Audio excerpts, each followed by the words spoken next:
نذقه عذابا كبيرا وما أرسلنا قبلك من المرسلين إلا إنهم ليأكلون الطعام ويمشون في الأسواق وجعلنا بعضكم لبعض فتنة أتصبرون وكان ربك بصيرا وقال الذين لا يرجون لقاءنا لولا أنزل علينا الملائكة أو نرى ربنا لقد استكبروا في أنفسهم وعتوا عتوا كبيرا يوم يرون الملائكة لا بشرى يومئذ للمجرمين ويقولون حجرا محجورا وقدمنا إلى ما عملوا من عمل فجعلناه هباء منثورا أصحاب الجنة يومئذ خير مستقرا وأحسن مقيلا ويوم تشقق السماء بالغمام ونزل الملائكة تنزيلا الملك يومئذ الحق للرحمن وكان يوما على الكافرين عسيرا ويوم يعض الظالم على يديه يقول يا ليتني اتخذت مع الرسول سبيلا يا ويلتى ليتني لم أتخذ فلانا خليلا لقد أضلني عن الذكر بعد إذ جاءني وكان الشيطان للإنسان خذولا.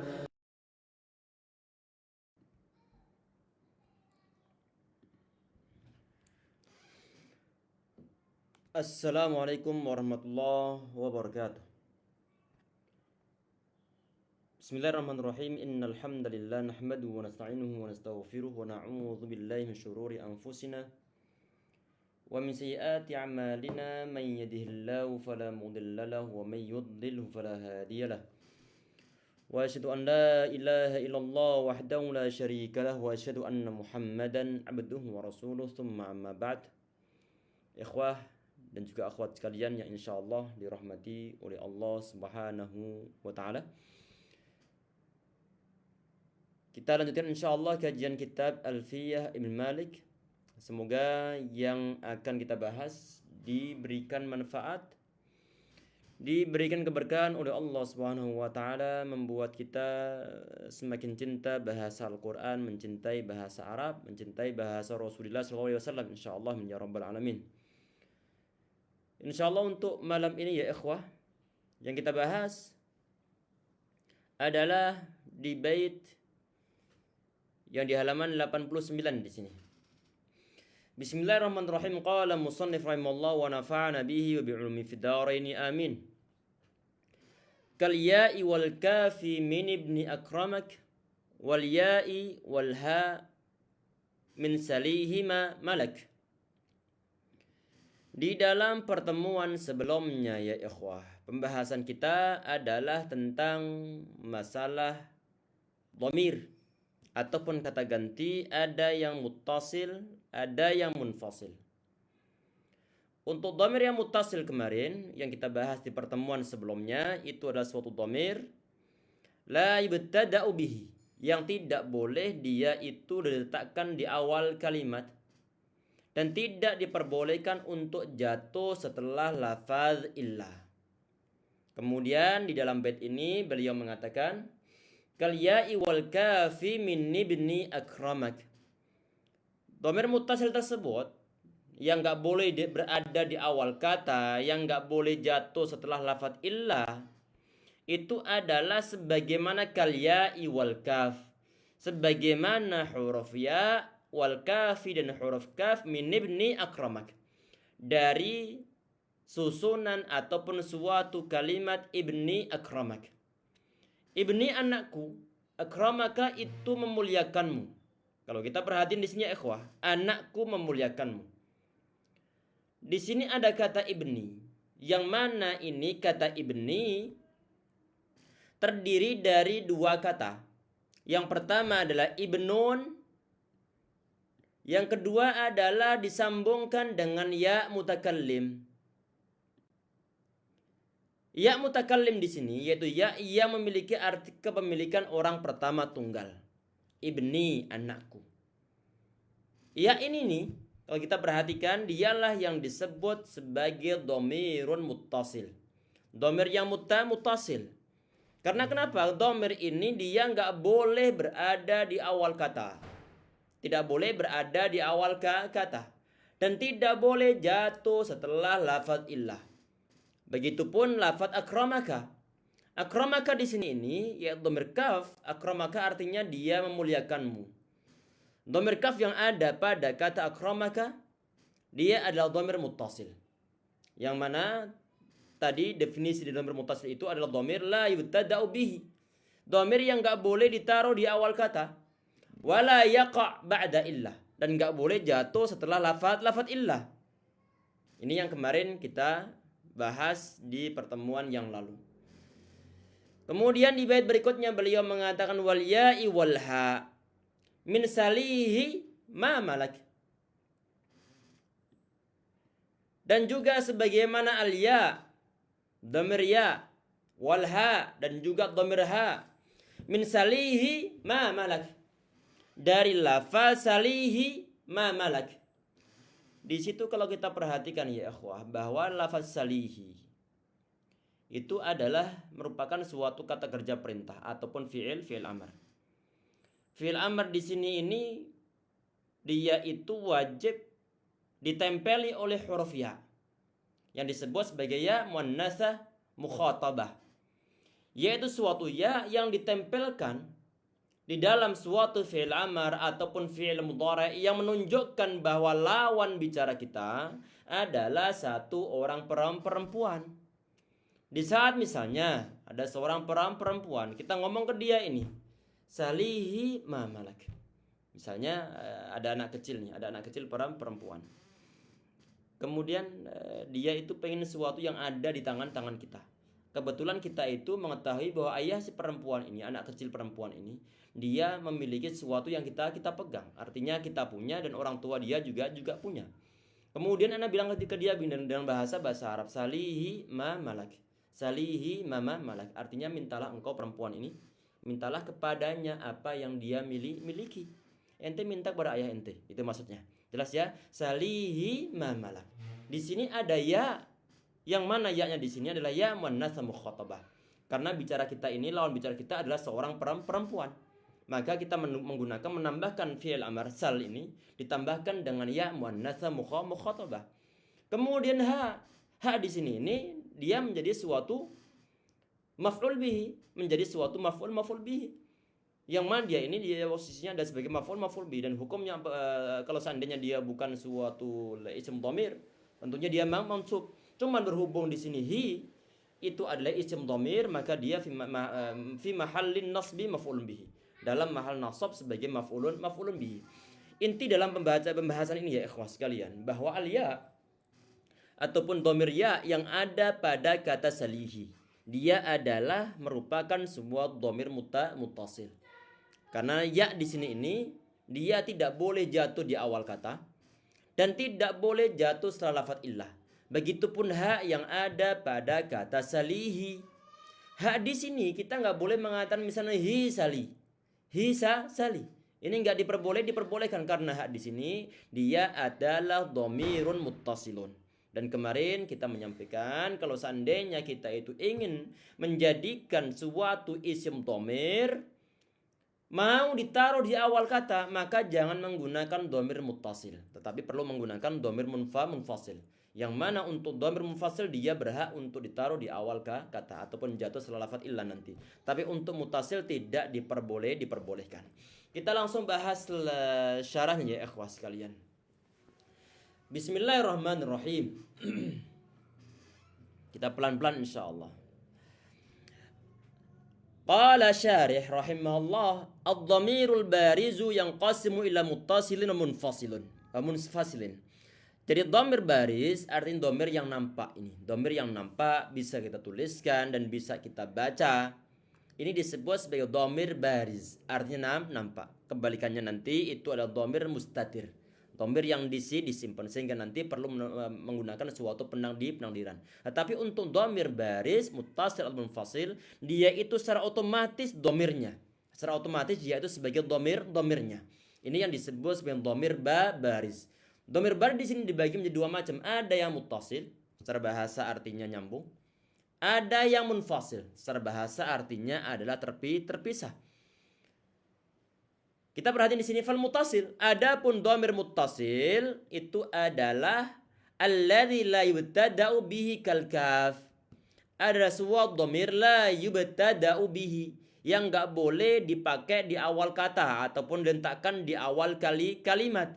Sebagaimana kal kafi, sebagaimana huruf kaf, min akramaka, dari lafaz akramaka, wa nahwihi, ataupun semisalnya dan semisalnya. Di sini akramaka tadi telah saya sampaikan bahwa kaf di sini ini dia adalah dhamir muttasil. Dhamir muttasil, akramaka artinya telah memuliakanmu. Dhamir muttasil, mu ini dia nggak boleh berada di awal kalimat. Ini serupa dengan bahasa Indonesia ini untuk lafaz ini. Dalam bahasa Indonesia nggak mungkin kita mengatakan mu memuliakan ataupun mu dia memuliakan. Mu dia memuliakan. Ini nggak mungkin. Dalam bahasa Indonesia juga nggak mungkin nih. Dhamir kaf ini yang diterjemah mu dalam bahasa Indonesia, ini kafnya nggak boleh ditaruh di awal kata karena dia ini adalah dhamir muttasil. Wala yaqa'u ba'da illa fil ikhtiyar. Dan dia tidak boleh jatuh setelah lafaz illa. Illa artinya apa? Illa artinya adalah kecuali ataupun hanya. Fil ikhtiyar di sini ya ikhwas sekalian, fil ikhtiyar itu maksudnya adalah dia ini kebalikan dari darurah. Jadi begini ya ikhwas sekalian. Di dalam bahasa Arab ataupun dalam ilmu nahwu, di saat ulama nahwu itu mengatakan istilah ikhtiyar, maka yang dimaksudkan itu adalah kebalikan dari keadaan darurat. Keadaan darurat. Darurat di sini bagaimana maksudnya? Adalah darurah syi'riyah. Adalah darurat syair, artinya ya ikhwas sekalian. Jadi begini, orang-orang Arab di saat mereka itu membuat suatu syair, bait misalnya Alfian Malik ataupun bait-bait nazm-nazm yang lainnya, mereka itu menggunakan suatu patokan baku. Artinya punya wazan-wazan, punya pola-pola syair yang disebut sebagai bahar. Yang disebut sebagai bahar. Ini mereka menggunakan kaedah-kaedah tersebut. Kaedah ini yang berusaha untuk diikuti oleh para asy'ara, oleh para penulis syair dari zaman dahulu sampai zaman-zaman kita saat ini. Ini yang disebut sebagai waznus syair, yang disebut sebagai wazan syair ataupun pola suatu syair yang diikutkan pada pola-pola tertentu. Ada nanti yang disebut sebagai qafiyah. Qafiyah ini biasanya berada di akhir suatu syair. Ini juga nanti yang diperhitungkan oleh orang-orang ataupun para ulama ataupun oleh orang Arab yang menyusun suatu syair. Kalau seandainya di saat mereka ini menyusun suatu syair dan diikutkan wazan-wazan tertentu, ternyata kadang-kadang mereka mendapatkan suatu makna yang ingin mereka capai dengan menggunakan suatu lafaz tertentu. Cuman saat menggunakan lafaz tertentu tersebut ternyata ini keluar dari wazan syairnya, keluar dari pola-polanya, dari baharnya. Mereka bisa mengikutkan wazan suatu lafaz ke wazan syair, tetapi resikonya mereka perlu untuk nanti mengalahkan kaedah-kaedah nahwu, mengalahkan kaedah-kaedah nahwu. Tata bahasanya akan keluar nanti. Artinya keluar dari kaedah-kaedah ilmu nahwunya. Ini nanti ya ikhwas sekalian, ini yang disebut sebagai darurah syi'riyah.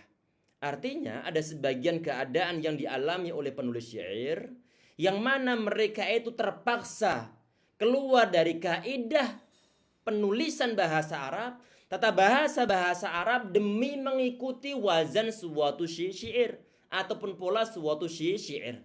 Ini nanti yang disebut oleh ulama-ulama dengan berbagai istilah. Ada yang disebut sebagai darurah syi'riyah, ada yang menyebutnya dengan istilah syudzuz, ada yang menyebutnya nanti dengan istilah al-udul an-nahwi, ada yang istilahnya adalah al-khuruj anil qa'idah.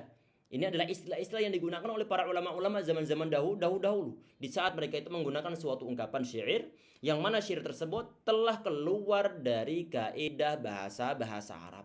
Demi apa? Demi mengikuti wazan syair-syairnya biar tidak gadok. Kalau di istilah di pesantren zaman dahulu itu gadok. Artinya biar tidak nanti keluar dari kaidah penulisan wazan syair. Ini sebagaimana juga biasanya dituliskan oleh Imam As-Sibawi, Al-Mubarrid, Ibnu Jinni, Ibnu Siraj tentang istilah-istilah ini. Tadi ini ya ikhwas sekalian adalah ada istilah al-ikhtiyar. Kalau disebutkan istilah ikhtiyar, maka di sana adalah kebalikan dari darurah syariah. Artinya bahwa ikhtiyar di sini maksudnya adalah nasr, adalah kalam nasri ataupun prosa. Artinya di saat seorang itu dia menuliskan bahasa Arab dan tulisan bahasa Arabnya ini kok tidak berbentuk syair, tidak berbentuk bait-bait, tidak berbentuk nazam-nazam atau manzumah. Kalau tidak berbentuk manzumah ataupun bait-bait syair, maka bagaimana? Maka tidak diperbolehkan meletakkan dhamir muttasil ini jatuh setelah lafaz illah. Ini dimaksudkan oleh beliau di sini dengan wala yaqau ba'da illa fil ikhtiyar. Artinya di sini dhamir muttasil itu dalam keadaan penulisan kalam prosa ataupun nazr, maka enggak boleh meletakkan dhamir muttasil jatuh setelah lafaz illah. Kapan bolehnya? Bolehnya adalah lafaz illah tersebut dia boleh jatuh sebelum dhamir muttasil adalah di saat berada dalam suatu syair. Sudah berusaha mencari keadaan, mencari suatu lafaz yang lainnya yang sepadan dengan lafaz yang mau dituliskan, tapi kemudian bertentangan dengan suatu wazan syair, maka terpaksa menggunakan lafaz tersebut. Walaupun toh nanti resikonya dia itu keluar dari kaidah bahasa Arab. Misalkan di antara darurah syariah itu ya ikhwas sekalian adalah misalnya dalam keadaan biasa kita menuliskan suatu tata bahasa Arab, menuliskan susunan bahasa Arab. Kalau isim ghair munsharif itu dia nggak boleh ada tanwinnya. Isim ghair munsharif nggak boleh ada tanwinnya. Tetapi kalau dalam penulisan suatu syair kok mau nggak mau kita itu mengepaskan suatu wazan syair tersebut dengan risiko harus memberikan tanwin pada isim ghair munsharif, maka perlu untuk diberikan. Begitu pula sebaliknya, mestinya isim-isim yang bukan ghair munsharif itu dia berhak untuk diberikan tanwin. Tetapi saat menuliskan suatu syair karena dalam keadaan darurat mau nggak mau menuliskan lafaz tersebut dengan resiko melanggar suatu kaidah nahwu, maka perlu dihilangkan dari tanwinnya. Ini adalah hal-hal ya ikhwas sekalian termasuk hal ataupun rukhsah dalam bahasa Arab yang diperbolehkan bagi penulis syair untuk melanggar kaidah bahasa Arab yang pada umumnya, dengan catatan bahwa memang itu adalah keadaan yang benar-benar darurat. Ini sangat masyhur di kalangan ulama-ulama nahwu ya ikhwas sekalian. Sangat masyhur di kalangan ulama-ulama nahwu ataupun ulama-ulama al-lughah al-arabiyah. Kita lanjutkan insyaallah. Tadi ini ya ikhwas sekalian. Tadi ini kata beliau wala yaqa'u ba'da illa fil ikhtiyar. Jadi dhamir muttasil itu dalam keadaan ikhtiyar. Artinya dalam kalam nasr, bukan berbentuk syair, tidak diperbolehkan untuk meletakkan dhamir muttasil jatuh setelah lafaz illah. Fala yuqal, oleh karena itu nggak boleh diucapkan begini dalam kalam prosa ini, dalam kalam prosa ataupun karangan bebas yang tidak terikat pada suatu wazan syair. Nggak boleh kita bilang ma'akramtu illaka. Ma'akramtu illaka secara bahasa artinya adalah aku tidak muliakanmu illaka kecuali ente, kecuali anda. Ma'akramtu illaka. Kalau kita perhatiin di sini ya ikhwas sekalian, ada dhamir kaf yang mana dhamir kaf di sini ini dia jatuh setelah lafaz illah. Kalau kata-kata ma'akramtu illaka ini dia berada dalam kalam prosa, terdapat dalam suatu paragraf maka secara tata bahasa ini tidak dibenarkan.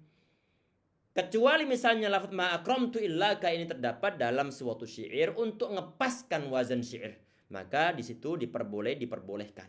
Wa qad jaa syudzuzan fi syi'ri. Kita perhatikan di sini istilah syadz di sini sebagian ulama mengatakan bahwa syadz di sini ini maksudnya adalah darurah syar'iyyah ataupun al-khuruj 'anil qaidah, keluar dari kaidah. Ini khusus yang berada di dalam kalam syair ataupun berada dalam baitus syar'iyyah. Qaulihi sebagaimana perkataan syair, a'udzu birabbil arsy min fi'atin baghat alayya fama li 'audu illahu nasiru. Kata beliau di sini ya ikhwah. Kata beliau di sini, a'udzu birabbil arsy min fi'atin baghat alayya. Aku berlindung kepada Tuhan yang memiliki arsy. Min fi'atin baghat alayya, dari golongan yang menganiaya ataupun yang memberontak kepadaku. Fama li'audu illahu nasiru. Maka sebab itu tidaklah ada bagiku seorang penolong kecuali Dia selama-lamanya, yaitu kecuali Allah selama-lamanya. Di sini kalau kita perhatikan ya ikhwas sekalian, ini ada lafaz illahu, ada lafaz illahu. Lafaz illahu di sini hunya adalah dhamir muttasil. Mestinya hu di sini dia nggak boleh jatuh setelah lafaz illah. Dalam kalam prosa ataupun nasr, hu ini termasuk dhamir muttasil, dia tidak boleh jatuh setelah lafaz illah. Tetapi berhubung di sini ini lafaz illahu berada dalam suatu syair untuk mengepaskan wazan syair, maka bagaimana? Maka diperbolehkan menjatuhkan dhamir muttasil jatuh setelah lafaz illah. Kita bahas satu syair lagi ya ikhwas sekalian. Wa qauluhu, tadi ini kaqaulihi, berarti wa qaulihi di sini. Di sini ada lafaz qaulihi, kemudian ada pembahasan kata-kata lagi dari beliau wa qaulihi. Kita ngikutkan lafaz sebelumnya aja, wa qaulihi. Dan juga perkataan dari seorang syair, wa ma alaina idza ma kunti jaratana alla yujawiruna illa kidayyaru. Kata beliau di sini ini, wa ma alaina idza ma kunti jaratana. Ini terjemah bebasnya adalah kalau hanya engkau yang menjadi tangga kami. Ini kita terjemah dari kata alla yujawiruna illa kidayyaru. Kita terjemah dulu dari kata alla yujawiruna illa kidayyaru. Kalau hanya engkau yang menjadi tetangga kami. Wa ma alaina idza ma kunti jaratana, maka tidak ada masalah atas kami asalkan engkau bertangga dengan kami. Ini maksudnya adalah tidak masalah jika kamu tidak ataupun jika kami tidak bertangga dengan siapapun juga. Tidak ada masalah kalau seandainya kami ini tidak bertangga dengan siapapun juga, asalkan engkau ini yang menjadi tetangga kami. Artinya keberadaan engkau ini kalau kita lihat domirnya domir perempuan, ini seorang perempuan, apakah dia sebagai kasihnya atau bukan, Allahu alam. Asalkan engkau itu menjadi tangga kami, maka orang-orang lain yang tidak ada di samping kami nggak jadi masalah. Asal engkau berada di sisi kami, maka kebutuhan kami terhadap orang-orang lain tidak kami perlukan. Ini yang dimaksudkan dalam bait ini. Inti di sini ikhwas sekalian, kalau kita perhatikan di situ ada lafaz illaki. Ada lafaz illaki. Ki di sini ini dia adalah dhamirun muttasilun ataupun dhamirun barizun muttasilun. Mabniyun 'alal kasri, di sini adalah dhamir muttasil dimabnikan kasrah. Baris muttasil dimabnikan kasrah, dan dia kalau kita perhatikan dia ini jatuh setelah lafaz illah. Ini kalau dia berada dalam kalam prosa maka nggak diperbolehkan model-model yang semacam ini. Diperbolehkannya adalah di saat kita menuliskan suatu syair, kita telah mempelajari wazan syair ataupun yang terdapat dalam ilmu arud, dalam bahar-baharnya di sana. Kemudian kita terpaksa untuk keluar dari suatu kaidah demi mengikutkan suatu wazan ataupun suatu pola dalam penulisan syair. Maka ini diperbolehkan. Tapi kalau dalam kalam prosa tidak diperbolehkan. Intinya di sini ya akhwat sekalian, bahwa domir muttasil itu domir yang nggak boleh berada di awal kata dan tidak boleh jatuh setelah lafaz illah. Kebalikannya nanti itu adalah domir munfasil, domir munfasil. Mungkin cukup sekian dulu ya ikhwah yang bisa kita bahas di pertemuan kita kali ini insyaallah. Untuk pertemuan berikutnya nanti kita bahas tentang domir mutasil. Domir itu adalah hukumnya mabni. Kita bahas di pertemuan berikutnya nanti. Semoga Allah SWT mudahkan. Semoga Allah SWT meridhoi kegiatan kita saat ini insyaallah. Semoga bermanfaat. Sampai ketemu di pertemuan pekan depan atau pekannya lagi insyaallah. Subhanakallah bihamdika asyhadu an la ilaha illa anta astaghfiruka wa atubu ilaik. Assalamualaikum warahmatullahi wabarakatuh.